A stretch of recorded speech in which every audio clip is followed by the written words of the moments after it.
So hello guys, स्वागत है आप सभी का हमारे एक और नए वीडियो में और हमारे YouTube channel online solutions Purnia में। गाइस, आज हम लेकर आ गए हैं आप सभी के लिए एक और नया वीडियो और ये वीडियो होने जा रहा है बिहार बीएड का ऑनलाइन फॉर्म फिलअप के रिगार्डिंग। दोस्तों, पिछले वीडियो में हमने आपको पूरी नोटिफिकेशन आपको बता दिया था पढ़ के, और इसके साथ आपको जो इसका ऑफिशियल नोटिफिकेशन आया था उसका पीडीएफ भी मैंने आपको समझाया था। क्या क्या डॉक्यूमेंट्स लगते हैं उसमें, क्या एग्ज़ाम डेट है, क्या एग्ज़ाम के पैटर्न है, कौन कौन से सब्जेक्ट्स होते हैं, वो सारा आपको मैंने पिछले वीडियो में बता चुका था। और आज के इस वीडियो में मैं आपको बताऊंगा कि कैसे हम बीएड के फॉर्म को फिलअप कर सकते हैं। तो दोस्तों, चलिए वीडियो को स्टार्ट करते हैं। और वीडियो को स्टार्ट करने से पहले आप सबसे गुजारिश है कि आप वीडियो को लाइक, शेयर एंड कमेंट जरूर करें और साथ ही हमारे चैनल को सब्सक्राइब भी कर लें ताकि अगले वीडियो का नोटिफिकेशन आपको सबसे पहले प्राप्त हो। तो चलिए दोस्तों, स्टार्ट करते हैं। हम लोग बिहार बीएड के फॉर्म भरना शुरू करते हैं। तो इसको भरने के लिए सबसे पहले आपको आना है किसी भी वेब ब्राउज़र पे, और वेब ब्राउज़र पे आपको ये वेबसाइट ओपन कर लेना है www.lnmu.ac.in। इस वीडियो का लिंक आपको डिस्क्रिप्शन में भी मिल जाएगा, आप वहाँ से भी इसको एक्सेस कर सकते हैं। इस वेबसाइट पे आने के बाद जो आपको सबसे पहला पेज दिखेगा वो इस तरीके का दिखेगा। देखिए, ये एलएनएमयू का जो है ऑफिशियल वेबसाइट है, और हम जितना भी वीडियो बनाते हैं आपको ऑफिशियल वेबसाइट से ही फॉर्म फिलअप करने के लिए बताते हैं, ताकि आपको पूरी नोटिफिकेशन, पूरा वेबसाइट, सब कुछ आपको ओरिजिनल सही तरीके से प्राप्त हो सके, सही जानकारी आपको मिल सके। तो इस वेबसाइट पे आने के बाद आप देखेंगे कि यहाँ पे दिया गया है online portal, UG portal, PG app portal, सीएड बीएड 2025। तो इस लिंक पर आपको जो है क्लिक कर देना है। इस लिंक पर आप क्लिक करेंगे तो देखिए ये जो है बीएड का फॉर्म फिलअप के लिए एक वेबसाइट आपको ओपन होकर आ जाएगा। अब यहाँ पे देखिए इंपॉर्टेंट डेट्स दिया हुआ है। ये डेट आपको मैंने पिछले वीडियो में ही बताया था और फिर से मैं बता देता हूँ कि एप्लीकेशन फॉर्म जो स्टार्ट हुआ है वो 4 अप्रैल से ऑलरेडी स्टार्ट हो चुका है, और ये 27 अप्रैल 2025 तक फॉर्म भरने का समय दिया गया है। इसके बाद अगर आप नहीं भर पाते 27 तारीख तक, तो लेट फाइन के साथ आप 28 से 2 मई तक इस फॉर्म को भर सकते हैं। यानी 28 अप्रैल से 2 मई तक दिया गया है कि आपको लेट फाइन लगेगा, और उस लेट फाइन के साथ आप फॉर्म को भर सकते हैं। अगर फॉर्म भरने में कुछ गलती हो जाता है तो वो एडिटिंग इन फॉर्म का डेट दिया गया है 3 मई से 6 मई के बीच। उसका एडमिट कार्ड का डेट दिया गया 18 मई 2025, एग्जामिनेशन डेट और रिजल्ट डेट, ये सारा कुछ आपको दिया गया है इसमें, आप देख सकते हैं। और ये प्रोस्पेक्टस और नोटिफिकेशन मैंने आपको पिछले वीडियो में बता दिया था। तो इस वीडियो में मैं सिर्फ रजिस्ट्रेशन और फॉर्म फिलअप के रिगार्डिंग आपको बताने जा रहा हूँ। तो यहाँ पे आप देखिए दिया गया registration and form filling, click here. ये जो लिंक है ना, क्लिक हेयर, इस लिंक पर क्लिक करेंगे। लिंक पर क्लिक करने के बाद ये एक पेज ओपन होगा। इस पेज पर आप देखिए यहाँ पे दिया गया है न्यू रजिस्ट्रेशन के बटन पे क्लिक करेंगे और ये फॉर्म आपका ओपन होकर आ जाएगा। दोस्तों, यहाँ पे देखिए क्या सब मांगा जा रहा है। यहाँ पे सबसे पहले पूछा जा रहा है नेम ऑफ एप्लीकेंट का क्या नेम है, जो आपके 10th के मार्कशीट में है उसके अकॉर्डिंग ही आपको भरना है। अगर आपका 10th में कुछ और नाम है और 12th में नाम का स्पेलिंग कुछ चेंज हो गया है, तो ध्यान रहे कि आप 10th के मार्कशीट के ही अकॉर्डिंग आप इसको फिल करें। तो 10th के मार्कशीट में जो आपका नाम है वो आप यहाँ पे फिल कर दें। जैसे मेरा नाम उत्सव है तो मैं अपना उत्सव और लास्ट नेम में कुमार, यहाँ पे आपको देना है फर्स्ट नेम, मिडिल नेम और लास्ट नेम। आपका फर्स्ट नेम क्या है, मिडिल नेम अगर आपका है तो डाल सकते हैं, नहीं है तो कोई बात नहीं, और लास्ट नेम जो आपका है वो आपको लास्ट नेम के कॉलम में डालना है। देखिए यहाँ पे कॉलम पे लिखा हुआ भी है, फर्स्ट नेम यहाँ देना है, यहाँ मिडिल नेम देना है और यहाँ पर लास्ट नेम आपको देना है। तो इस तरीके से आप नाम अपना भर लेंगे। इसके बाद पूछा जा रहा है यहाँ पे date of birth. Date of birth में जो आपका डेट ऑफ बर्थ है 10th के मार्कशीट के अकॉर्डिंग, वो डेट ऑफ बर्थ आप यहाँ पे भर सकते हैं। इसके बाद है जेंडर, अपना जेंडर आप सेलेक्ट कर लें, और यहाँ पे कहा जा रहा है फादर्स नेम, तो आप फादर्स नेम यहाँ पर भर लीजिए। जो भी आपके 10th के मार्कशीट पे है वो आप यहाँ पे नाम फादर्स नेम भर लीजिए। और उसके बाद यहाँ पे पूछा जा रहा है मदर्स नेम, तो यहाँ पे आप मदर्स नेम फिल कर दीजिए। मैं यहाँ पे टेस्ट नेम टेस्ट मोड में डाल रहा हूँ, कुछ भी डाल दे रहा हूँ। आपका जो 10th के अकॉर्डिंग है, फादर्स नेम मदर्स नेम जो सही डिटेल है वही आप यहाँ पे एंटर कीजिएगा। ये वीडियो में मैं सिर्फ आपको बता रहा हूँ डेमोन्स्ट्रेशन के लिए। उसके बाद यहाँ पे ईमेल आईडी आपसे मांगा जा रहा है। ईमेल आईडी पे ध्यान रखें, ईमेल आईडी पे ओटीपी जाएगा, तो ईमेल आईडी आप सही सही यहाँ पे डाल दीजिएगा। तो मैं यहाँ पे अपना ईमेल आईडी डाल देता हूँ। आपका जो ईमेल आईडी है वो आप यहाँ पर ऐड कर लीजिएगा, इनपुट यहाँ पे कर लीजिएगा। और ईमेल आईडी अगर आप जब इनपुट कर लेंगे तो यहाँ पे दिया गया सेंड ओटीपी टू वेरीफाई वाला बटन, इस बटन पे क्लिक कीजिए तो देखिए ओटीपी आपके मेल पर जाएगा। ओटीपी जो भी आपके मेल पर गया है वो आपको फिल कर लेना है। ओटीपी प्राप्त होने के बाद आप ओटीपी यहाँ पे फिल कर दें और ओटीपी फिल करने के बाद सबमिट ओटीपी के बटन पे क्लिक कर देंगे। दोस्तों कभी-कभी जो है ओटीपी आपके आपके ईमेल पर जो है नहीं आता है, तो आप एक बार ध्यान से देखिएगा कि स्पैम एक फ़ोल्डर होता है ईमेल में, उसमें तो नहीं गया है, क्योंकि कभी-कभी स्पैम में भी ईमेल आपका गया होता है। तो आप वहाँ भी एक बार चेक करके कन्फर्म कर लीजिएगा। इसके बाद कहा जा रहा है आपको क्रिएट पासवर्ड करने के लिए। यहाँ पे जो है आपको पासवर्ड क्रिएट करना है, और पासवर्ड किस तरीके का होना चाहिए देखिए यहाँ पे दिया गया है। Your password length should be 8 से 20 कैरेक्टर का होना चाहिए। एक स्मॉल लेटर, एक कैपिटल लेटर, एक कुछ नंबर और कुछ स्पेशल कैरेक्टर।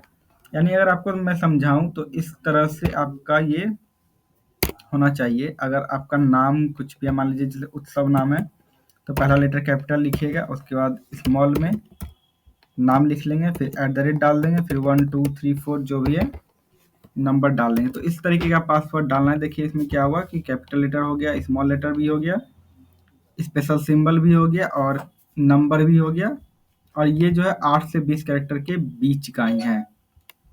तो इस तरीके का आपको पासवर्ड वहाँ पे बनाना है।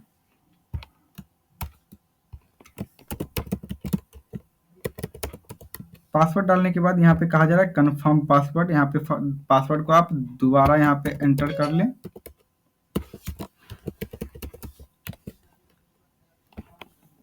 ध्यान रखें कि दोनों पासवर्ड जो है सेम होना चाहिए। क्रिएट पासवर्ड और कन्फर्म पासवर्ड दोनों सेम होना चाहिए। इसके बाद आपसे मांगा जा रहा है यहाँ पे एप्लीकेंट्स मोबाइल नंबर। जो भी आपका मोबाइल नंबर है वो अपना नंबर सही सही डाल दें। मोबाइल नंबर एंटर करने के बाद आपको यहाँ पे दिख रहा है कैप्चा। जो भी यहाँ पे कैप्चा आपको दिख रहा है ना, वो प्रॉपरली यहाँ पे फिल करना है। एक जैसे कैप्चा में यहाँ पे INCUL इस तरह से जो भी है लिखा हुआ, वो सेम आपको कॉपी यहाँ पे आपको फिल कर देना है। अगर ये कैप्चा आपको नहीं समझ में आ रहा है क्या लिखा हो, तो इस नॉट रीडेबल चेंज टेक्स्ट के बटन पे क्लिक करके कैप्चा को रिफ्रेश कर ले, तो दूसरा कैप्चा यहाँ पे लोड हो जाएगा। इसके बाद साइन अप का बटन है, साइन अप के बटन पे क्लिक करेंगे। साइन अप के बटन पे जैसे ही क्लिक करेंगे तो देखिए यहाँ पे आ रहा है आपका डिटेल पूरा मैच करने के लिए। पहला है ईमेल आईडी, आपका ईमेल आईडी सही है या नहीं। इस पे तो ओटीपी गया है तो ऑब्वियसली ये सही होगा ही। उसके बाद आप अपना नाम यहाँ पे मैच कर लीजिए, name of applicant, date of birth match कर लीजिए, जो भी डिटेल है यहाँ पे फादर्स नेम, मदर्स नेम और मोबाइल नंबर, ये सारा आप जो है मैच कर लीजिए अच्छे से। इसके बाद कंफर्म के बटन पे अगर लग रहा है कि सब कुछ सही है तो कंफर्म के बटन पे क्लिक कीजिए, नहीं तो चेंज के बटन पे क्लिक करके आप दोबारा से एडिट कर सकते हैं। तो अभी हम कंफर्म के बटन पे क्लिक करते हैं और कंफर्म करके आगे बढ़ेंगे तो देखिए यहाँ पे क्या लिखा है कि do check your spam mail और जंक मेल फोल्डर। आप अपना मेल पे चेक कीजिएगा, आपको एक ईमेल प्रोवाइड किया गया है जिसमें आपको रजिस्ट्रेशन नंबर वगैरह सब दिया गया है। You are requested to check your email and SMS। Mobile number पे SMS आया है और ईमेल जो आया है उसको आप चेक कर ले, उस पर रजिस्ट्रेशन का नंबर गया होता है। अब यहाँ से बैक टू होम पेज के बटन पे क्लिक करेंगे और वहाँ पे क्लिक करने के बाद आपको इस पेज पे वापस से लाया जाएगा। यहाँ देखिए साइन इन का एक बटन आपको दिख रहा है, साइन इन के बटन पे क्लिक करेंगे। लॉगिन आईडी में जो है आपको अपना ईमेल आईडी डालना है। जो भी आपका ईमेल आईडी है वो ईमेल आईडी यहाँ पे डाल दीजिए और याद रहे कि आप जो पासवर्ड वहाँ पर बनाए थे वो पासवर्ड आपको यहाँ पे एंटर करना है। जो पासवर्ड आपने बनाया वो पासवर्ड सही से एंटर यहाँ पे कर दें और लॉगिन आईडी में अपना ईमेल आईडी डाल दें। अगर आप पासवर्ड भूल गए तो फॉरगेट पासवर्ड को क्लिक करके आप पासवर्ड को फॉरगेट भी कर सकते हैं। अगर फॉरगेट पासवर्ड पे क्लिक करेंगे तो देखिए एक पेज ओपन होगा। यहाँ पे आपसे ईमेल आईडी मांगा जाएगा। ईमेल आईडी यहाँ पे डालने के बाद रीसेट के बटन पे क्लिक करेंगे तो आपके मेल पे एक मेल जाएगा और वहाँ से आप इस पासवर्ड को रीसेट कर सकते हैं। तो अभी हम साइन इन करते हैं। पासवर्ड फॉरगेट आप यहाँ से कर सकते हैं।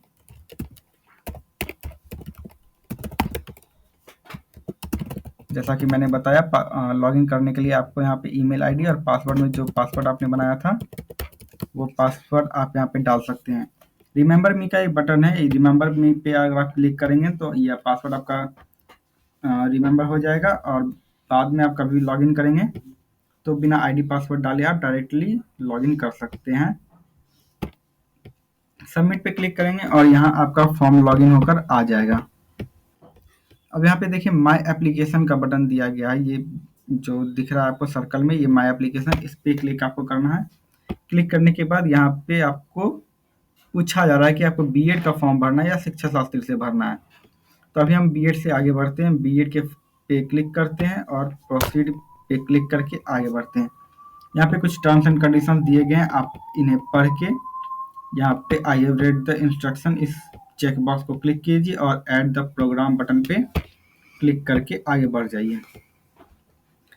अब यहाँ पे आपको क्लिक करना एप्लीकेंट डिटेल जो पेज है जिसमें टिक लगा हुआ है उस पर वापस से क्लिक करना है और यहाँ पे आपको फिर से जो पेज खुलकर आया फॉर्म, यहाँ पे इस फॉर्म को आपको फिल करना है। यहाँ पे पूछा जा रहा है candidate name in Hindi, candidate का नाम हिंदी में क्या है। तो आप अगर इंग्लिश में लिखेंगे ना, जैसे इंग्लिश में मैं अभी लिखा था यूटीएसएवी मैंने लिखा तो ये हिंदी में ऑटोमेटिक लिखा गया। तो आप इंग्लिश में अपना नाम लिखिए, हिंदी में ये ऑटोमेटिक लिखा जाएगा। तो अगर आपको लगता है कि यहाँ पे वो में नहीं, मेरा वो में जो है हलंत भी आता है, तो देखिए हलंत के लिए यहाँ पे दिया गया, फिर से भी आपको क्लिक करना है।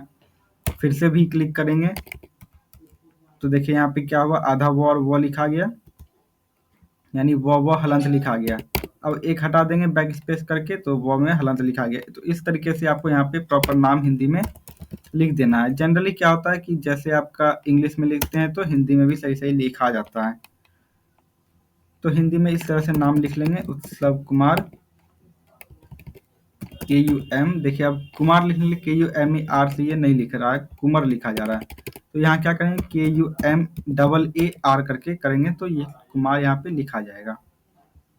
तो इस तरीके से आप हिंदी का नाम यहाँ पे लिख लीजिएगा। और स्टेट ऑफ डोमिसाइल यहाँ पूछा गया है, आपका निवास स्थान कहाँ का है, बिहार का है या बिहार से बाहर का।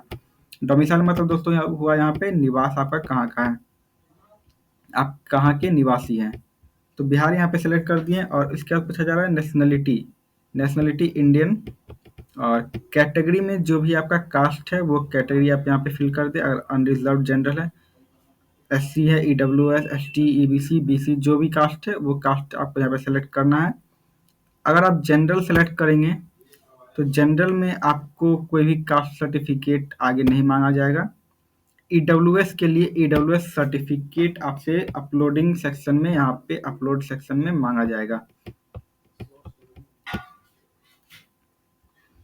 और अगर आप BC, EBC यानी अनरिजर्व्ड के अलावा किसी भी कैटेगरी में आते हैं तो आपसे जो है कैटेगरी सर्टिफिकेट अपलोड मांगा जाएगा। BC, EBC के लिए एनेक्स्चर 1, एनेक्स्चर 2 ये कास्ट सर्टिफिकेट मांगा जाएगा। आप NCL या फिर कास्ट सर्टिफिकेट भी अपलोड कर सकते हैं। SC, ST के लिए जो कास्ट सर्टिफिकेट है वो अपलोड करना है। और EWS के लिए जो EWS सर्टिफिकेट आता है वो आपको अपलोड वहाँ पे करना होगा। तो चलिए अभी हम BC कैटेगरी से आगे बढ़ते हैं। और यहाँ पूछा जा रहा है BC में बिलोंग टू क्रीमी लेयर या नॉन क्रीमी लेयर। आप बैकवर्ड क्लास में क्रीमी लेयर में आते हैं या नॉन क्रीमी लेयर में, तो वो आपको सेलेक्ट करना है। नॉर्मली जो होते हैं 8 लाख से कम जिनका इनकम होता है इस तरीके से, उनका वो नॉन क्रीमी लेयर में आते हैं। तो आपको नॉन क्रीमी लेयर यहाँ पे फिल कर देना है। दिव्यांग, अगर आप डिसेबिलिटी कोटा से आते हैं तो यस करना है, नहीं तो नो करके आगे बढ़ना है। डेट ऑफ बर्थ आपका यहाँ पे फिल किया हुआ है। अब यहाँ do you belong to ex serviceman family, क्या आप सर्विसमैन फैमिली से आते हैं जो पूर्व में आपके माता पिता या कोई भी सर्विस में रह चुके हैं, तो आपको यस या नो यहाँ पे चयन करना है। अगर आप यस करेंगे तो आपसे यहाँ पे पूछा जाएगा सन है या अनमेरिड डॉटर, यानी आपके आपके माँ या आपके पिताजी जो हैं वो एक्स सर्विसमैन थे या नहीं थे, तो उसके रिगार्डिंग आपने यस या नो सेलेक्ट किया। और उसके बाद आप सन है या अनमेरिड डॉटर, मैरिड डॉटर के लिए नहीं है यहाँ पे, सिर्फ अनमेरिड डॉटर के लिए है, तो वो आपको यहाँ पे सेलेक्ट करना है। इसके बाद पूछा जा रहा है यहाँ पे do you belong to minority community, जैसे मुस्लिम सब होते हैं तो वो सब यहाँ पे माइनॉरिटी में यस करके आगे बढ़ेंगे, नहीं तो नो करके आगे बढ़ जाएंगे। अब यहाँ पे आइडेंटिफिकेशन नंबर का लास्ट 4 डिजिट, आइडेंटिफिकेशन नंबर यानी कि आपका आधार कार्ड हो सकता है, आधार कार्ड का आप लास्ट 4 डिजिट यहाँ पे एंटर कर लें। जो भी लास्ट 4 डिजिट है वहाँ वो यहाँ पे आप फिल करके आगे बढ़ेंगे। तो आगे पूछा जा रहा है मैरिटल स्टेटस, मैरिटल स्टेटस में मैरिड है या अनमैरिड है वो यहाँ पे आपको फिल करना है।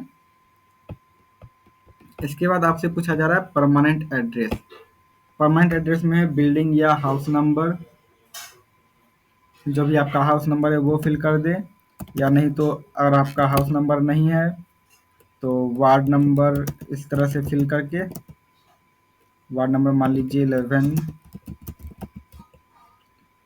आपके मोहल्ले का नाम इस तरीके से लिखकर आगे बढ़े। और लैंडमार्क, अगर आपका हाउस नंबर नहीं है तो आप यहाँ पे वार्ड नंबर भर सकते हैं, या फिर इस कॉलम को आप ब्लैंक भी छोड़ सकते हैं क्योंकि ये मैंडेटरी नहीं है। तो अगर हाउस नंबर नहीं है तो इसे ब्लैंक करके आगे बढ़ते हैं। लैंडमार्क यहाँ पे पूछा जा रहा है, लैंडमार्क यानी कि आपके आसपास नज़दीक में कोई मंदिर वगैरह है या कोई मॉल मंदिर, कुछ प्रचलित जो चीज़ होती है आसपास में वो आपको यहाँ पे फिल करना है, जैसे नियर शिव मंदिर इस तरह से फिल करना है, आगे बढ़ना है। यहाँ पे फिर पूछा जा रहा है टाउन, मोहल्ला या विलेज, आपका कौन सा टाउन में है, सिटी आपको यहाँ पे फिल करना है। जैसे पूर्णिया में यहाँ पे फिल करता हूँ। उसका पोस्ट ऑफिस यहाँ पे पूछा जा रहा है, जो भी आपका पोस्ट ऑफिस है वो पोस्ट ऑफिस यहाँ पे आप फिल कर सकते हैं। इसके बाद स्टेट आपका ऑटोमेटिकली यहाँ पे सेलेक्ट है, स्टेट बिहार। और डिस्ट्रिक्ट आपको यहाँ पे अपना जो जिला पड़ता है वो जिला आपको यहाँ पे लिखना है। फिर यहाँ पे पिन कोड लिख देना है। पिन कोड लिखने के बाद यहाँ आपसे पूछा जा रहा है पुलिस स्टेशन, आपका थाना कहाँ पे है, वो थाना आपको यहाँ पे प्रॉपरली लिख देना है। अल्टरनेट मोबाइल नंबर ये मैंडेटरी नहीं है, इसको भी आप ब्लैंक छोड़ सकते हैं। इसके बाद यहाँ पे पूछा जा रहा है correspondent address same as permanent address, यानी ऊपर जो आप भरे हैं ये आपका अस्थाई प्रमाण पत्र, अस्थाई निवास स्थान का एड्रेस है, और नीचे जो पूछा जा रहा है वो कॉरेस्पॉन्डेंस एड्रेस यानी वर्तमान पता आपका पूछा जा रहा है। तो अगर आपका अस्थाई पता और वर्तमान पता दोनों एक ही है यानी सेम है, तो इस चेकबॉक्स पे क्लिक करके आप आगे बढ़ सकते हैं। आगे बढ़ने के बाद आपको सेव एंड प्रोसीड का यहाँ पर बटन दिख रहा है, सेव एंड प्रोसीड के बटन पे क्लिक करेंगे और क्लिक करने के बाद आगे बढ़ जाएंगे।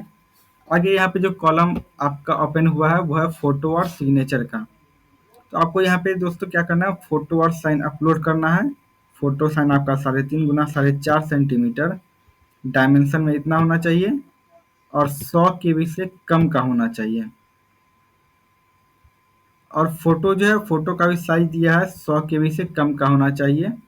यहाँ देखिए नोट में क्या लिखा है, please upload a clear photograph and signature, signature must be on white background using blue black pen.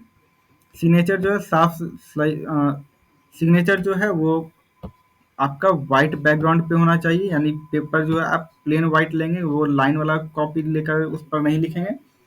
Plane जो पेपर आता है प्लेन पेपर पे ही लिखेंगे। ब्लू या ब्लैक पेन का आप यूज कर सकते हैं। तो चलिए हम फोटो अपलोड यहाँ पे कर देते हैं।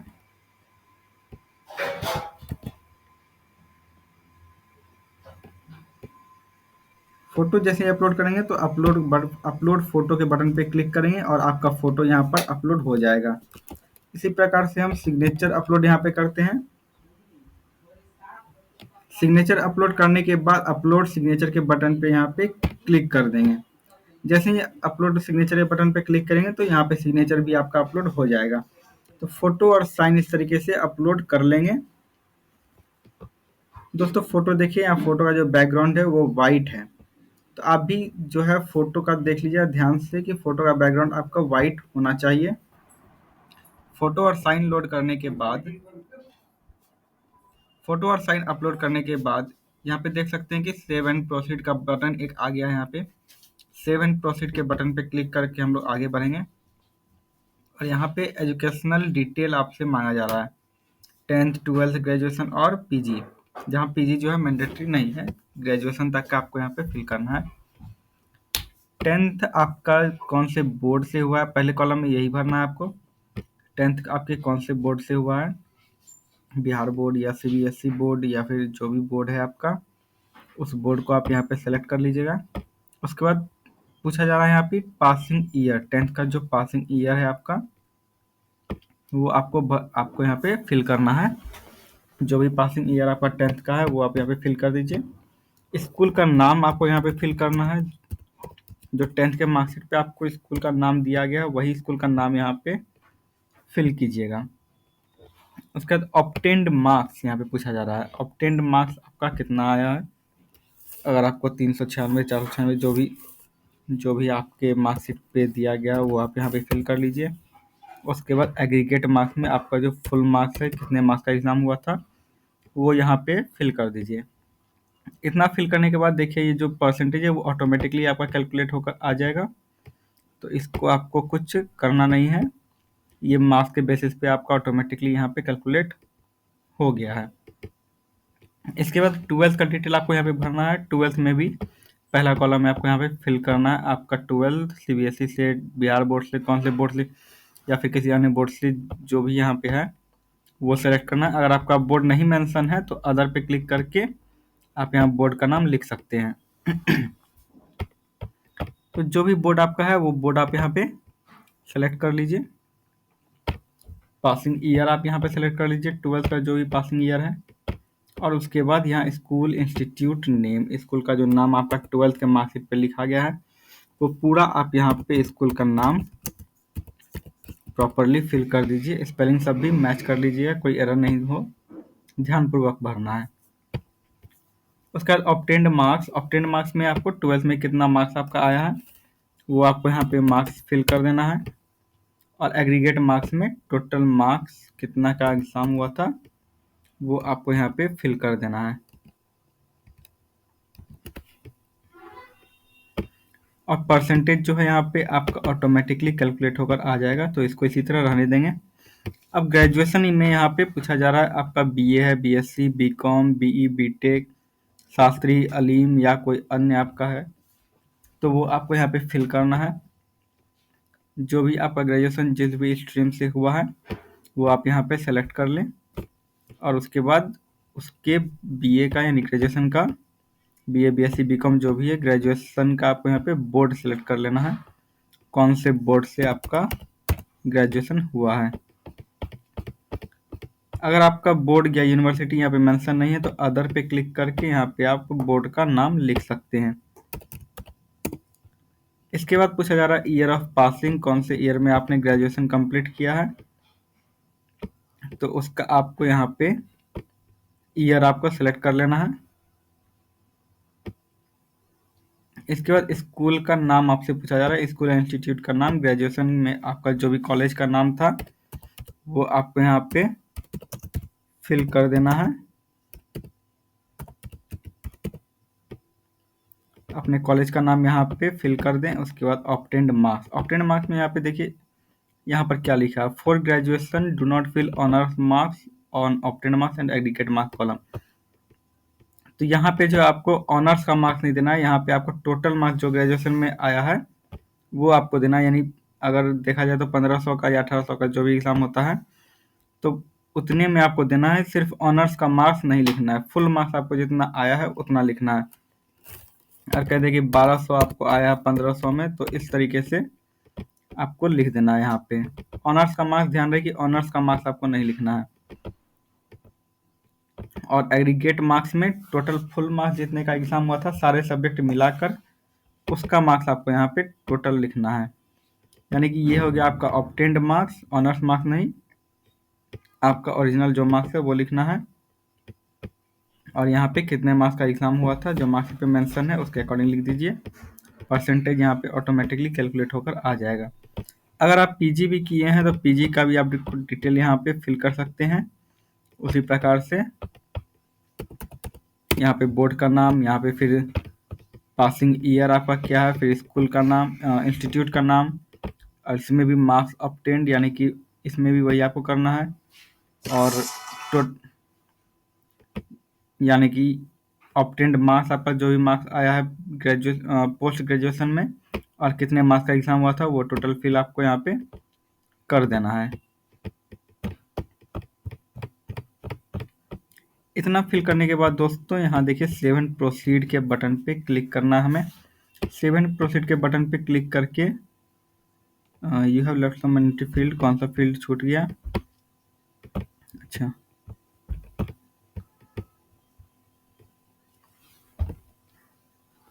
तो ठीक है।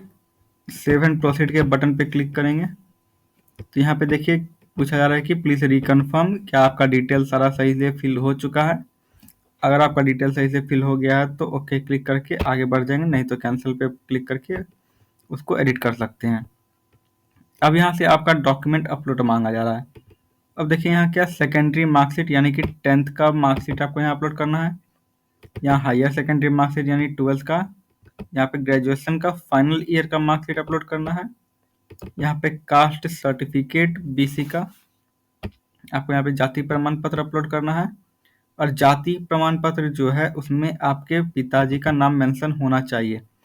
आप पिताजी के नाम से जाति नहीं होना चाहिए बल्कि पिताजी का नाम उसमें फादर्स नेम आपका मेंशन होना चाहिए। यानी कास्ट सर्टिफिकेट आपके नाम से और उसमें फादर्स नेम मेंशन होना चाहिए। परमानेंट रेसिडेंस यानी कि आपको निवास प्रमाण पत्र, अस्थाई निवास प्रमाण पत्र जो है वो आपको यहाँ पे अपलोड करना है। और सारा का जो है स्कैनिंग 100 डीपीआई का होना चाहिए। देखिए यहाँ पे लिखा हुआ है scan to be done in 100 DPI only, और 200 केबी से कम का होना चाहिए। तो ये सारा डॉक्यूमेंट चलिए हम अपलोड यहाँ पे कर देते हैं। सेकेंडरी मार्कशीट अगर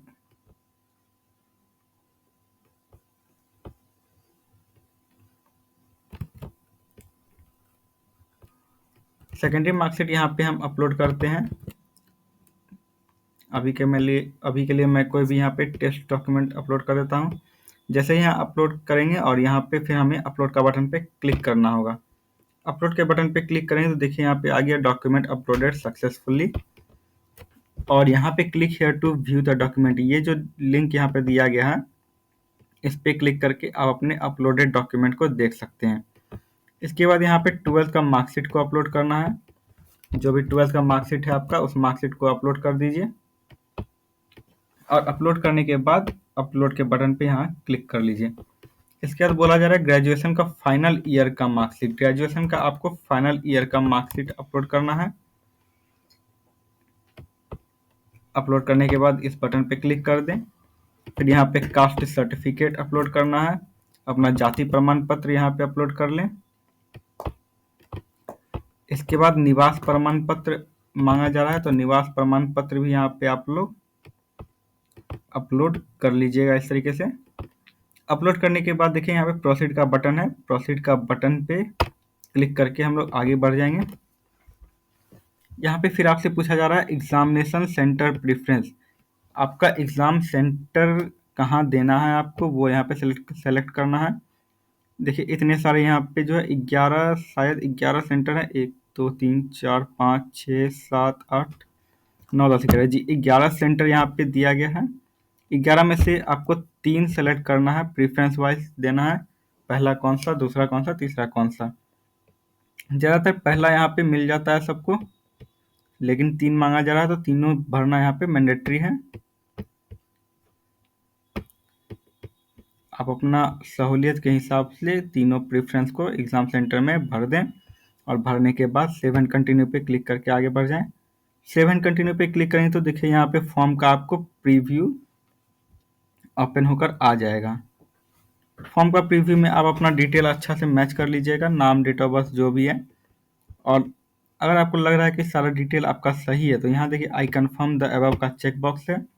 इस चेक बॉक्स पे क्लिक करके कन्फर्म एंड सबमिट के बटन पे क्लिक कर देंगे। कन्फर्म एंड सबमिट के बटन पे क्लिक करेंगे तो ये आपको लेकर जाएगा, आपको लेकर आएगा इस पेज पर। नीचे में देखिए बटन यहाँ पे चेंज हो गया और यहाँ पे दे रहा है प्रोसीड टू पेमेंट का लिंक। ये जो बटन है ना प्रोसीड टू पेमेंट, इस बटन पे क्लिक करके हम लोग पेमेंट के लिए आगे बढ़ जाएंगे। प्रोसीड टू पेमेंट में अब ये इंटरफेस खुला है। यहाँ पे देखिए 750 का चलान कट रहा है ओबीसी कैटेगरी के लिए, बीसी के लिए, और इसको हम लोग को ऑनलाइन मोड से ही पेमेंट करना है। ऑप्शन यहाँ देखिए क्या क्या है पेमेंट करने के लिए। क्रेडिट कार्ड से आप कर सकते हैं। अगर क्रेडिट कार्ड से करेंगे तो 765 रुपया 31 पैसा यहाँ पे कटेगा। डेबिट कार्ड से करेंगे तो फिर भी वही चार्जेस यहाँ पे कट रहा है। एसबीआई के नेट बैंकिंग से करेंगे तो 771 रुपया का आपका चालान कटने वाला है। और अगर एसबीआई के अलावा किसी अन्य नेट बैंकिंग से करेंगे तो 765 रुपया का आपका चालान कटेगा। अगर यूपीआई से पेमेंट करते हैं, यूपीआई से अगर पेमेंट करते हैं फिर भी 765 रुपया 31 पैसा का आपका चालान यहाँ पे कटेगा। तो जो भी सहूलियत हो आपको अपनी सहूलियत के हिसाब से पेमेंट मोड यहाँ पे सेलेक्ट कर लें। ज़्यादातर यूपीआई सिंपल होता है तो हम यूपीआई से आगे बढ़ते हैं और यहाँ पे प्रोसीड टू पे का बटन है। इस प्रोसीड टू पे के बटन पे क्लिक करेंगे। क्लिक करने के बाद देखिए दोस्तों ये आपको ले गया है इस पेज पे और यहाँ पे नाउ का बटन है। इस पे नाउ के बटन पे क्लिक करेंगे। पे नाउ के बटन पे क्लिक करने के बाद यहाँ पे ऑप्शन आ रहा है यूपीआई, यहाँ पे क्लिक करेंगे और क्लिक करने के बाद आपको क्यूआर कोड एक दिखेगा। इस क्यूआर कोड को आप स्कैन करके आप अपने फ़ोन पे, गूगल पे या फिर पेटीएम जो भी ऐप आप यूज़ करते हैं उस ऐप से क्यूआर कोड को स्कैन करके नॉर्मली आप यहाँ पे पेमेंट कंप्लीट कर लीजिए। जैसे ही आप पेमेंट कंप्लीट करेंगे तो ये आपको वापस से आपके डैशबोर्ड पे ले आएगा जहाँ आपको पेमेंट कंफर्मेशन का मैसेज भी आ जाएगा और आपका फॉर्म इस प्रकार से कंप्लीट हो जाएगा। उसके बाद आप यहाँ प्रीव्यू फॉर्म का आपको जब पेमेंट कंप्लीट कर लेंगे तो आपके पास दो ही चीज़ें यहाँ पे दिखेगा, माय एप्लीकेशन और प्रीव्यू फॉर्म। अभी मेरा पेमेंट कंप्लीट नहीं हुआ है तो ये तीसरा भी दिख रहा है, आपको ये दो ही दिखेगा। पेमेंट कंप्लीट करने के बाद आप प्रीव्यू फॉर्म बटन पे क्लिक करेंगे और यहाँ पे फॉर्म का जो पेमेंट होगा वो सारा आपको यहाँ पे डिटेल आपको दिख जाएगा और एप्लीकेशन का प्रिंट आउट भी वहाँ पे आप ले सकते हैं। तो इस प्रकार से दोस्तों आप जो है बिहार बीएड के लिए ऑनलाइन फॉर्म फिलअप कर सकते हैं। और इस वीडियो में यहाँ तक इतना ही। आगे की वीडियो के लिए दोस्तों ज़रूर सब्सक्राइब कीजिएगा हमारे चैनल को और इस वीडियो को लाइक, शेयर एंड कमेंट ज़रूर कीजिएगा। अगर वीडियो आपको पसंद आ रहा है तो ज़रूर से ज़रूर इसे शेयर करें ताकि और दोस्तों आपके फ्रेंड्स सबको भी फॉर्म भरने में आसानी हो। बहुत बहुत धन्यवाद।